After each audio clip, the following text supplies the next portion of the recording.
Allie's there.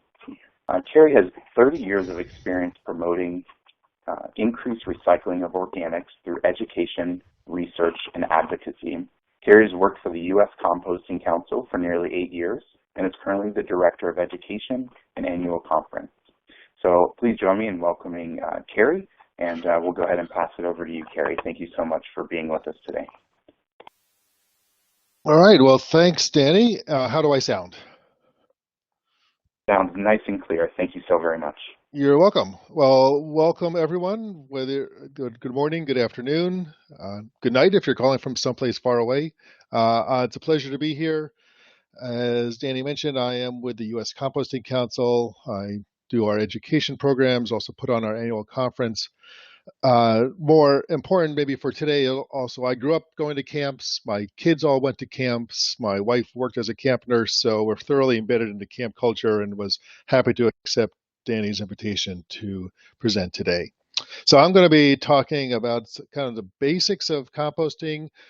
This is only a 15, 20-minute presentation, so obviously I won't get into very many details, but just hopefully enough to give you some basics and some flavor. And if you're looking for more information, you could always visit our website, compostingcouncil.org. So I'm going to start off with some real basics of what is composting. So taking materials that were once alive are now no longer of use. They're a waste product, and we can recycle them into something new. How does that work? Well, we start off with the basic materials, what we as an industry call the feedstocks. That's the stuff that's going to make up your compost pile. A variety of things that can be composted. Ultimately, anything that was once alive can be composted, but there are some things that are harder than others. So here you have a couple pictures in the upper left. On the upper left, you see a pile of yard debris that's been collected at a municipal program. Those represent what are frequently referred to in composters as the browns, or the high carbon feedstocks. Leaves, brush, chopped up trees, sawdust, those are all browns. On the far right corner, the bottom right, you see some grass clippings, and grass clippings are a good source of nitrogen for our pile, or otherwise referred to as greens. Anytime you make a compost pile, you typically aim for a ratio of about 3 times as many browns as greens. So if for every 3 shovels, every 3 buckets of leaves, you would have 1 of grass clippings. Middle there, kind of upper right, are some food scraps. Those are the kind of things that might be collected in a cafeteria. In this case, this is from a grocery store. You see some peppers, some oranges, some greens. You also see some plastics. So those are contaminants in our process. Conventional plastics do not break down, and they either have to be screened out or picked out at some point, or you end up with them in your compost. On the bottom left is an example of another kind of very common feedstock. This is a farm byproduct. In this case, these are onions and peppers from a food processor. Actually, one of the smelliest piles I ever smelled was a pile of rotting onions.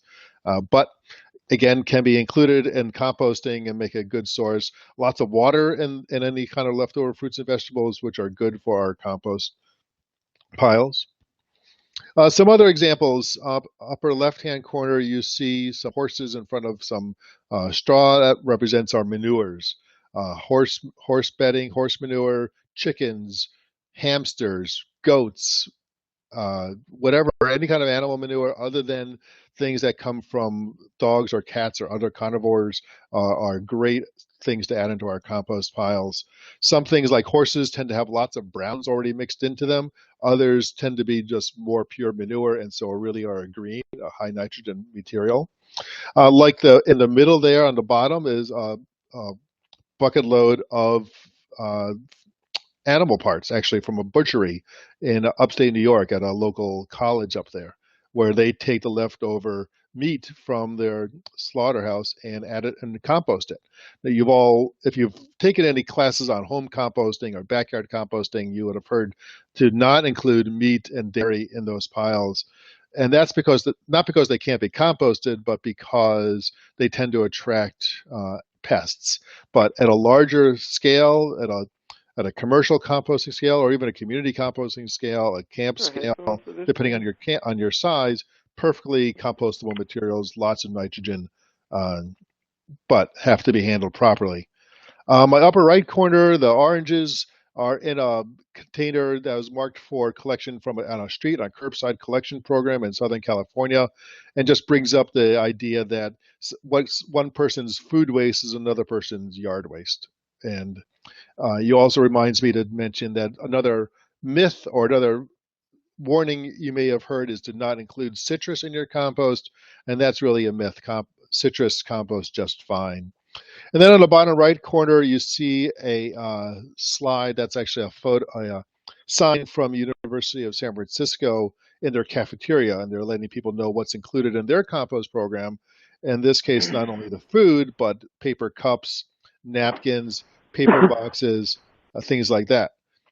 In other campuses, you might be looking at compostable plastics, cups, cutlery, plates, anything that's certified compostable can be composted, although they usually require hotter. They don't work at a home scale because your home compost piles don't get big enough.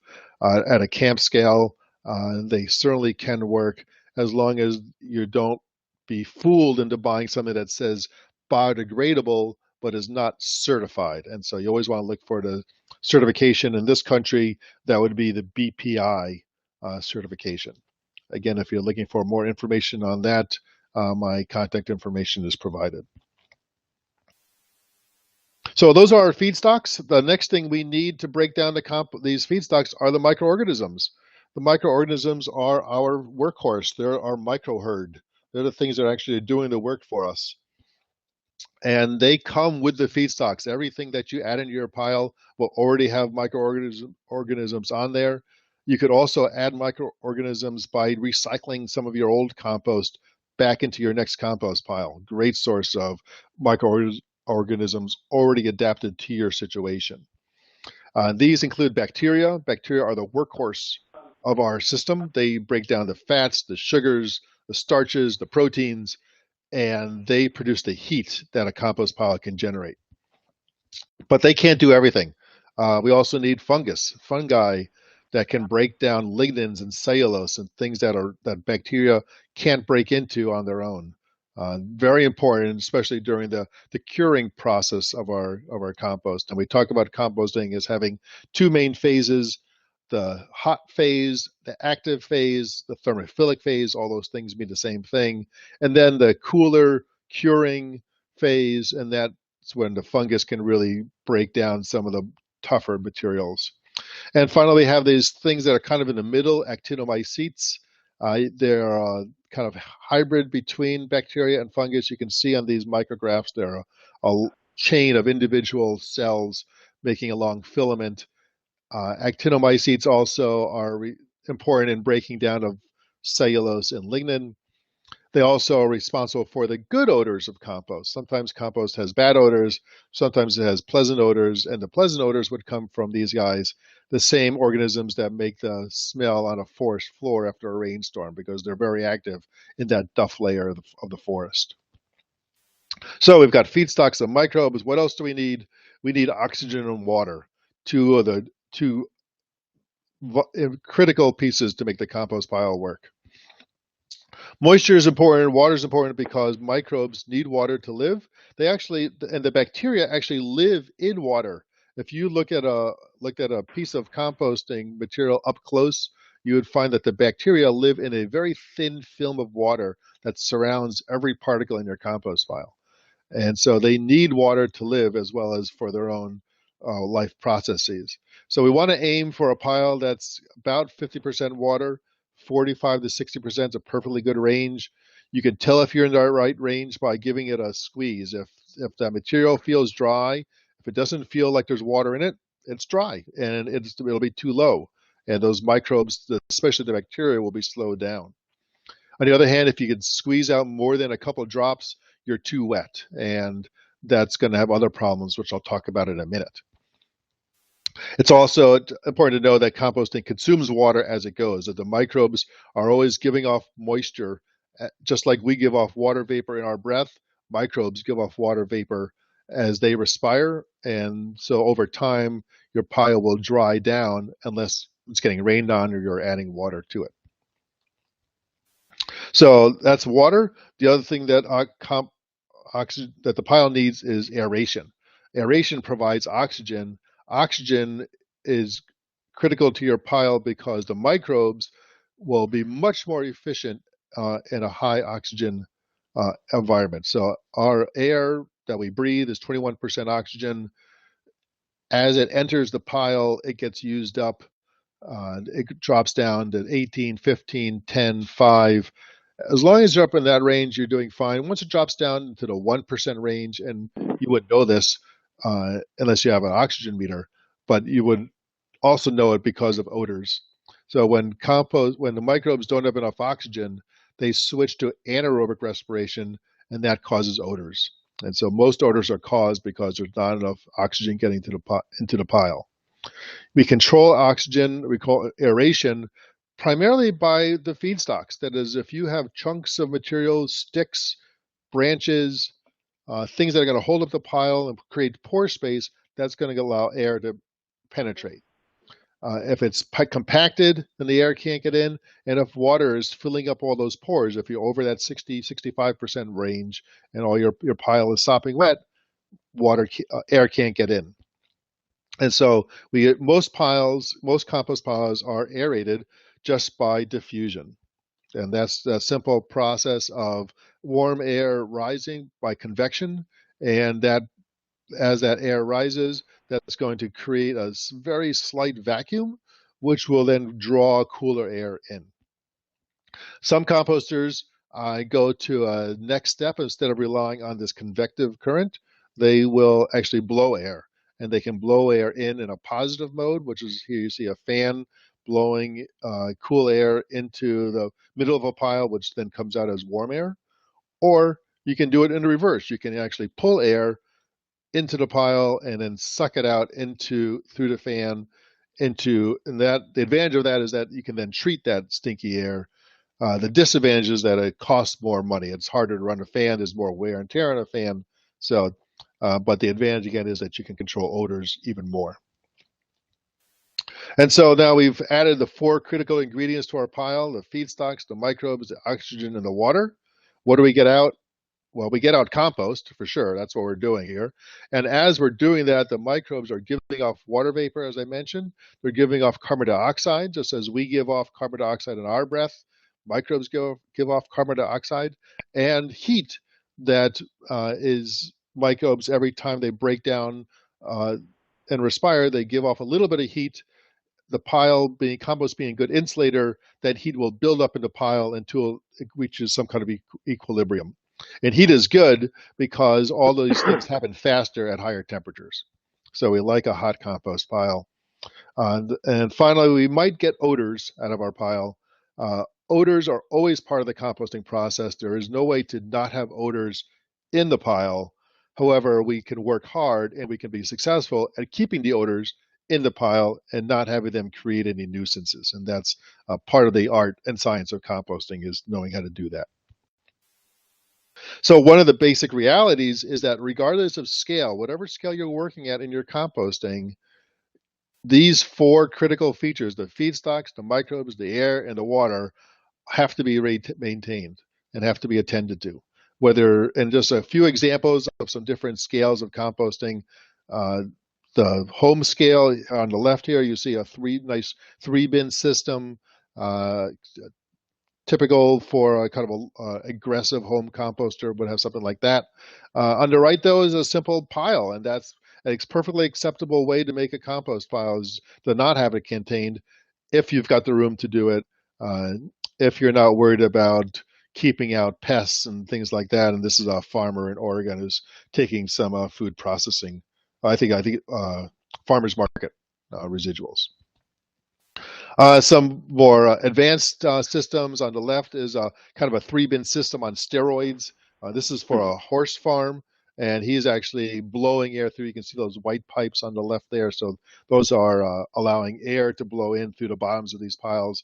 Although it could be, you got a very similar system without the aeration, just using the natural convective airflow. On the right are what would be called the in-vessel systems. These particular ones are the earth tub from Green Mountain Technologies, situated behind I believe that's outside of a hospital, and that they're composting their food scraps from their cafeteria. Larger scale systems, you've got on the left here a windrow system. Those are long piles of compost for composting just green waste and yard waste from a landscaper. On the right are some another kind of in-vessel system. Those are kind of like silage bags where the compostable materials are put inside the bag, and the bag has air control in it, and that way you're preventing odors in a urban environment. And just for fun, two of the largest facilities in the country, both located in California. On the left is the ZBEST facility, and that's in Gilroy, and primarily processing the organic residuals from city of San Jose.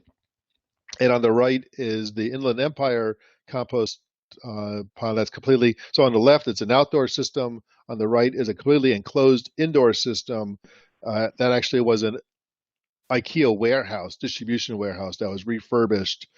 Those are solar panels on top. They now have a wind turbine in addition to it. And so very aggressive, very expensive composting system.